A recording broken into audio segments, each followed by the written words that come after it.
describe for people that don't know the difference between hemp and the subject of many of the Colorado and Washington state ballot initiatives, marijuana. What's the difference between the two?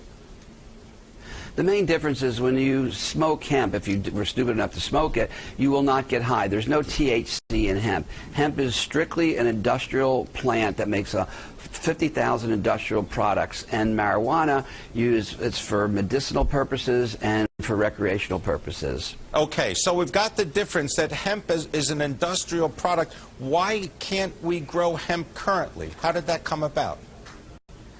You know, that's a real good question. It is totally absurd that American farmers cannot grow hemp. This product is amazing what it can do in a whole range of areas. And they made it illegal. I don't know if it's true or urban legend, that the reason marijuana was illegal because the real target was industrial hemp. Because you can make the hemp plastics, competing against some guys that were in the big business of plastics. The hemp paper is much more easily available, and it was competing against Hearst's big paper concerns. So they lumped it all together with marijuana, and that's how it became illegal. Not because marijuana was making people high and they didn't like it. It was because the target, the real target, was industrial hemp with its many applications. All right, so hemp gets caught up in the same net and put under the same jurisdiction as marijuana. Let's fast forward now to the Farm Bill, which the President just signed in Michigan, allowing states that have laws regarding hemp production, industrial hemp production and growing, that it is now consistent with federal law. What does that tell you about the direction of federal law? Well, that is an unbelievable moment in the history of industrial hemp.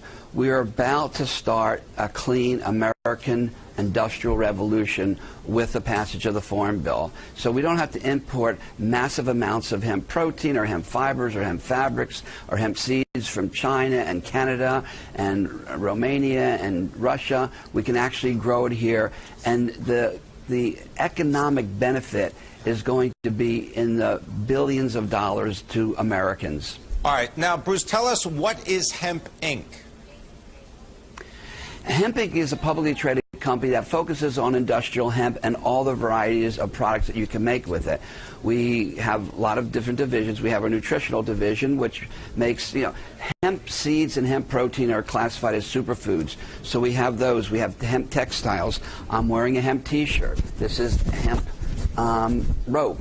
I'm wearing shoes made by Adidas. So do you offer consulting services based on your experience and knowledge in this industry? Is that the focus of Hemp Inc. right now? It's not. It's the focus. It's the fastest growing, most flexible, and most profitable division of our company because of our vast knowledge of this industry since I was basically 16 years old. Okay. Now, I got to ask you, though, on a personal basis, going back, you mentioned being 16 years old. You also spent some time at the courtesy of the government in a way that, well, you were incarcerated. Tell us a little bit about that. Yeah, the media dubbed me the king of pot because I was the largest marijuana smuggler in West Coast history. And your Trish Reagan did a story called, a documentary called Marijuana Inc., which featured my smuggling career. For the benefit of being the king of pot, I got to spend 9 years in federal prison. And fast forward to today, that experience, that benefit of the knowledge of medical marijuana and industrial hemp has served me very well in the public sector. Okay. Now, having said that, the company, Hemp Inc., one of the reasons that we note it is because it's been so heavily traded. There's been a lot of volume. People can describe stocks of this size as being penny stocks. Are you surprised, and are you at least concerned about the increase of volume in the trading of your stock? Not really. There's 32 publicly traded companies in the medical marijuana and hemp. We're the only hemp guys out there. And if you look at 5 years ago when I started the first publicly traded company in this sector, Medical Marijuana Inc., we had a spike. We had a runaway stock then. And if you look at every spike that happened because Eric Holder said they're not going to bother the states because the elections were coming, it legalized it in 2 states. Sanjay Gupta came on and was a proponent for medical marijuana. Each of those things causes a spike in all of them. We all go spike up the same time, and then we come down, level off, a typical market correction. So if you look at the spikes, they went higher and closer together until January 2nd of this year. We hit what's known as a tipping point. The lights went on in America, and they said, this industry is here to stay, and it is just a feeding frenzy for all 32 of the medical marijuana and hemp stocks.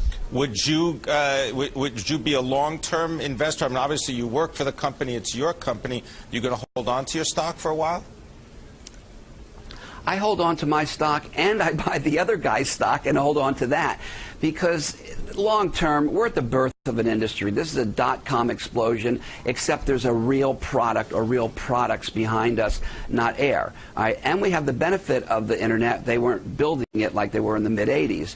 So this is a long term. We have about 4 years of massive growth, a long-term sustained growth curve, and about 3 years of consolidation. That's my take on it.